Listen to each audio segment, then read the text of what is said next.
Everybody, My head.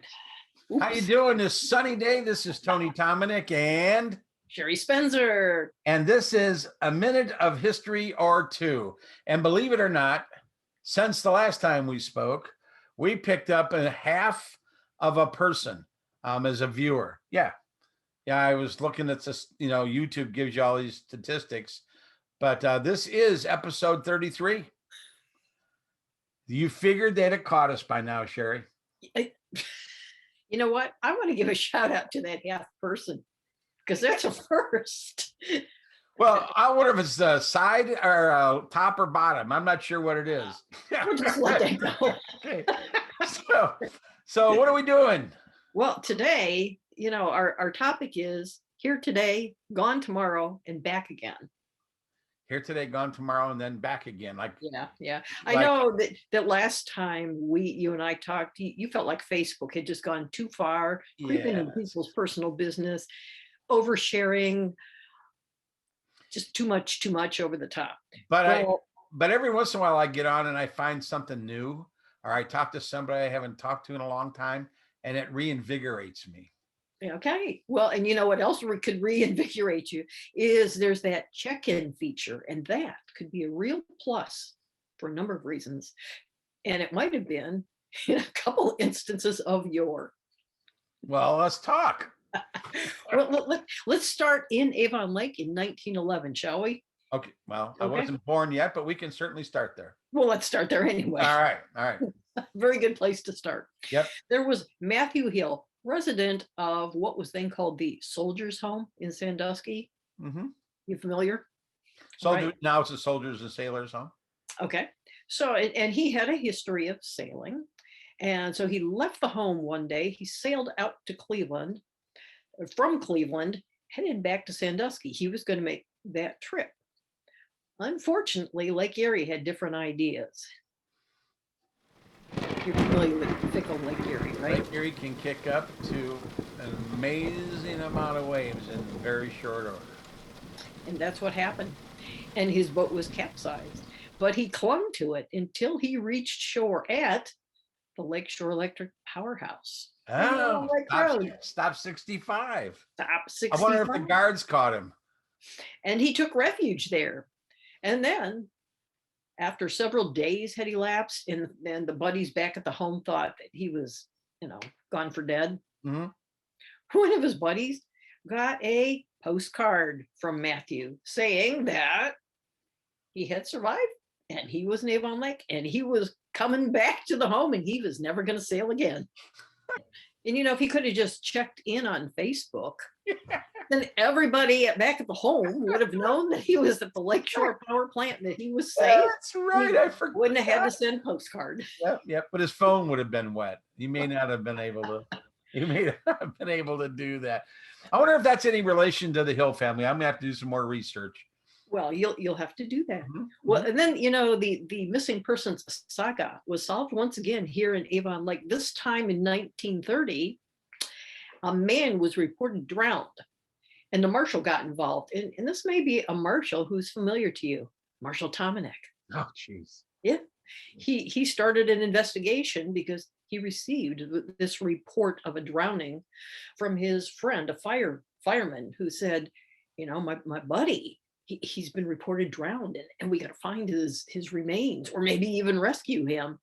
So Marshal Tominek instigated the investigation. Tomineks are on both sides of the law.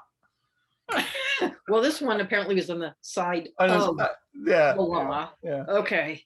So after this investigation, here's how it all unfolded. Apparently, firefighters Buddy and he were supposed to meet up early in the morning and go fishing. Guy didn't show up. So firefighter contacted Guy's wife and said, hey, where is he? And the wife said, he drowned last night. Turned out, bummer. The wife had concocted a fishy story because she didn't want her husband going fishing. She wanted him to do whatever she wanted him to do at home. I can relate. Yeah. So no need for a postcard on that occasion. Just check in. Hey, I'm still alive. I wonder when he got home if he what do you mean? What do you mean I'm dead? What do you mean I'm dead? I'm drowned. Well, you know, our neighbors to the west of us, Lorraine, they apparently had some of the same issues that we had. In 1900, Mr. Phil Fleischer, now this part kind of confuses me, but he left some clothing by an ice house at the end of Oberlin Road, Oberlin Avenue, and just kind of disappeared. And so he was presumed by his wife to have drowned. Wait a minute, time out. Yeah. He took his clothes off so he could drown naked? Is that what we're thinking here? That's the part that confuses me because in fact, what he had done, he had gone to Elyria to meet up with some friends to go drinking. Oh, he was so what he was doing was trying to set some kind of a deterrent. So she Bruce, was yes. Yeah, he must look, here's his clothes. So yeah. So wife thinks he went to the lake and drowned when in fact he went to Illyria and was drank. tippling pails. Yes. It's always about the booze, Sherry. Always about the booze. So he drank until he achieved inebriation. Which is a different level of drunk. That's right. That's a level where you get yourself taken into custody by Carl Tomanic, the marshal. Well, there you go. And that is exactly what happened to Mr. Fleischer. He was taken into custody and he was issued a fine, but he couldn't afford to pay his fine, so he had to stay in jail. So they contacted his wife and said, we can't let him out. He can't pay his fine. And that's when she found out where he was. And he died there. I kind of think so. Because she just going, oh, well. Yeah, I'm not sending any fine or bail money. We'll see you when you get out after your 90 days or whatever. Yeah. And, you know, Elyria must have been kind of a hot spot for these disappearing acts, because then again, in 1914, there was a similar experience with a George Smith of Erie Street. I know you're already thinking the name sounds suspicious. No, his name was George Smith. And there wasn't any Smiths around at the time. No. And this was George Smith of Elyria as opposed to George Smith of anyplace else. Yeah. And he just disappeared. And nobody knew what had happened to him or whether he had met his demise until his son Charles, several days later, got a postcard. Yes, very good.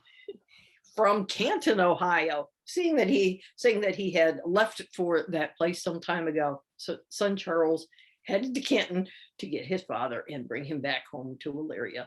Once again, if we'd had Facebook, Dad could have just checked in Canton.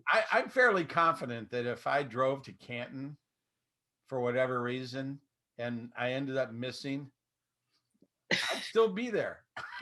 No one would come and get you. They'd go, Kathy get out of bed in the morning, she'd go, huh, all right, where's the paper? Oh, he's in Canton, he's okay. Yeah. He must be at the Hall of Fame, in the Football Hall of Fame. But this situation escalates. This is a little more serious. This is in 1895 in a nearby town. A little boy disappeared, just gone. And as it turned out, the little one had been taken by tramps, according to the newspaper. Gypsies. Yes. Gypsies. Yeah, gypsies, tramps, and thieves. Yeah, I know. You should make a song about that, don't you? That sounds like we ought to write something. So these tramps took him on the train and then left him off at the Olmsted Falls station, where this little guy is just wandering around. A kind-hearted lady sees him and realizes this isn't right. So she takes the little boy, figures out who he belongs to, and took him back home again. So, again, you could have just checked in on Facebook, taken by gypsies, tramps, and thieves.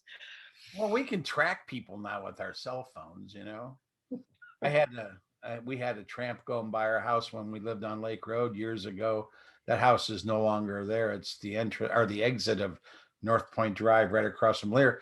And the story my mother told me was we always had tramps going by the house, and Avon Lake or Lake Road still is a direct flight somewhere into a tramp zone. Well, no, I've seen people who appear to be down in their luck, if it's probably the right way to say it, walking down Lake Road. I see them still today. But anyway, this guy came by and he ended up sitting on the front stoop of the house, and I gave him my peanut butter and jelly sandwich. And my mom told me that story, but that's kind of, maybe the peanut butter was bad. I don't know. What can I tell you? But oh no, it's not working. Well, I guess that wraps up another incredibly important and entertaining information about the history of this small town of ours called Avon Lake, Ohio, or the region. It's a sunny day here and it's only 53 degrees, but we're close to spring. And we have survived, Sherry, unfortunately for many people who are watching this, the year anniversary of the pandemic. So I get my second shot on tomorrow, and hopefully then we'll be back for episodes 34, 35, and so forth. So maybe we can pick up that other half person. Yes, I'm along the line here. I'm all for it. If you have ideas, by the way, folks, if you have ideas or things you'd like to hear about in our town of Avon Lake, we can do some research or make some really cool stuff up, and and we can share it with you. But for now, this is Tony Tominick and Sherry Spencer. We'll see you next time on A Minute of History or Two. Bye-bye. We'd ride, arms hanging out the window for miles and miles under a big Kentucky sky, past bluegrass fields, corn and tobacco.